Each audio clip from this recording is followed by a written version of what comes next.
اسمع بجد، اسمع. في تركيا محطات التجسس الأمريكية لقطت إشارة جاية من الفضاء. سمعوا صوت بيصرخ، صوت بينهار، وكانوا عارفين إن مفيش أي حاجة ممكن تنقذه. بس الرعب الحقيقي في قصة فلاديمير كوماروف مش في الطريقة اللي مات بيها. النار سريعة، الجاذبية أسرع.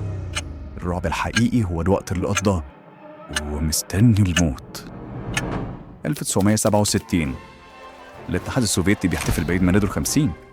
الكريملين طلب عرض مبهر، عايزين يطلقوا مركبتين يلتحموا في الفضاء. مستوى من التعقيد محدش جربه قبل كده. بس الفيزياء ما بتهتمش بأعياد الميلاد. المهندسين فحصوا المركبة سويوز 1 ولقوا عيوب. مش عيب ولا 10، 203. دي مش آراء، مش مخاوف، أرقام. حتى جاجارين نفسه كتب التقرير بإيده 10 صفحات وبعت نسخة سرية لصاحبه في الKGB. والنتيجة التقرير اختفى عشان مفيش حد كان عنده الجرأة يقول للزعيم لا. اختاروا أفضل طيار عندهم، فلاديمير كوماروف. بس كوماروف كان ليه بديل، عز أصحابه، يوري جاجارين. جاجارين قالها مرة لو حد هيموت فوق هيبقى أنا. بس كوماروف قرر إن ده مش هيحصل. قرا 203 عيب كلمة كلمة وفهم الحقيقة. أنا لو ما رحتش يوري هيروح. ورفض إن صاحبه هو اللي يدفع الثمن. في اللقاء الأخير مع صاحبه في الKGB كوماروف قال الكلمة اللي ما قالهاش لحد. أنا مش راجع. دي ما كانتش مهمة، دي كانت ترتيبات جنازة.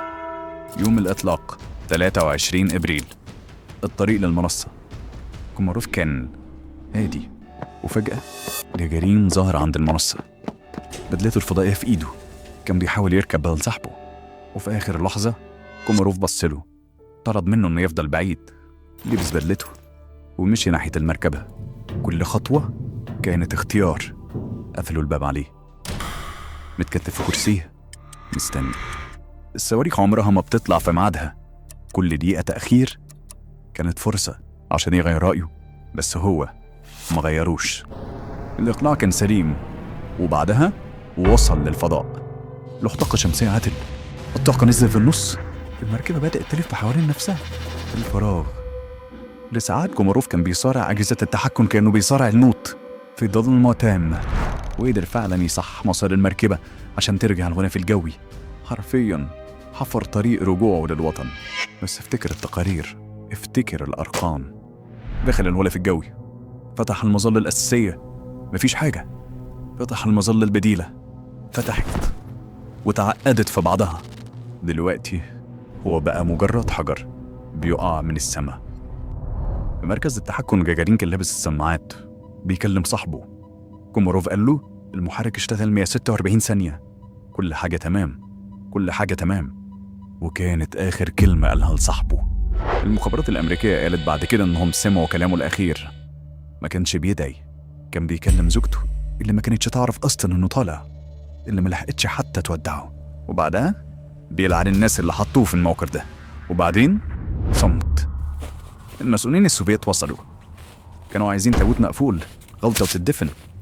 بس كوماروف كان ليه طلب أخير قبل ما الرحلة تطلع، جنازة بتابوت مفتوح. كان عايز الجنرالات السياسيين يبصوا له، يشوفوا اللي بيتبقى من البني آدم لما السياسة تدوس على الفيزياء. وفعلا شافوه. الصور موجودة، رجالة على صدرهم نياشين واقفين بيبصوا على اللي اتبقى من أب. دايما بيعلمونا إن الشجاعة هي إنك تحارب، بس أحيانا الشجاعة مجرد إنك تقعد في الكرسي وإنت عارف إن المظلة مش هتفتح، وتعمل كده برضه عشان الشخص اللي جنبك ما يعيش نفس الرعب ده. كوماروف مات سنة 1967. جاجارين عاش بعده سنة واحدة بس. في حادثة طيارة لحد دلوقتي غامضة. بعض الناس بتقول إنه ما قدرش يعيش بعد ما فقد صديق عمره.